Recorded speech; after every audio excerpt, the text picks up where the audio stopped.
નમસ્કાર મિત્રો, હું આપનો લોક સાહિત્યકાર તથા હાસ્ય કલાકાર નરેન્દ્રસિંહ વાઘેલા દિલની વાતમાં આપ સૌનું તહે દિલથી હાર્દિક સ્વાગત કરું છું. મિત્રો, લોક સાહિત્યનો પવિત્ર ઉત્સવ એટલે ચૂંટણી. લોકોથી, લોકો વડે અને લોકો માટે બનેલી સરકાર એટલે લોકશાહી.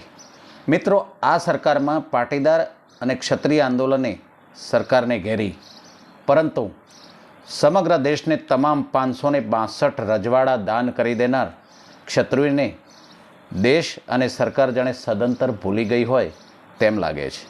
આંદોલનવાદી આ સરકારમાં પ્રથમ વખત બંને પક્ષે સમાજલક્ષી મુદ્દા ઓજ જાણે અભરાઈએ ચડાવેલ છે.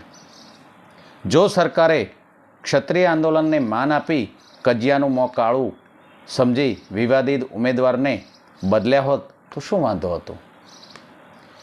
પાડાના વાંકે પખાલીને ડામ દેવાની શી જરૂર હતી? આખા ક્ષત્રિય સમાજને સમજાવવા તે ગામના કૂવે ગરણું બાંધવા જેવી સ્થિતિ ઊભી થઈ ગઈ. વળી રામ મંદિરનો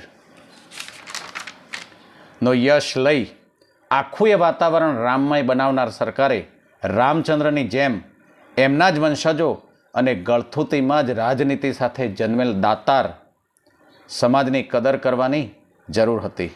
અરે, રાજપૂતોના શૌર્ય પ્રમાણે પાકિસ્તાની ધરતી પરથી ગણતરીના સમયમાં જ અભિનંદનને પરત લાવવો, 370ની કલમ હટાવવી, કાશ્મીર હસ્તક કરવું અને કોરોના કાળમાં આખું વિશ્વ જ્યારે ડગમગતું હતું ત્યારે મારું ભારત જ ઝગમગતું હતું.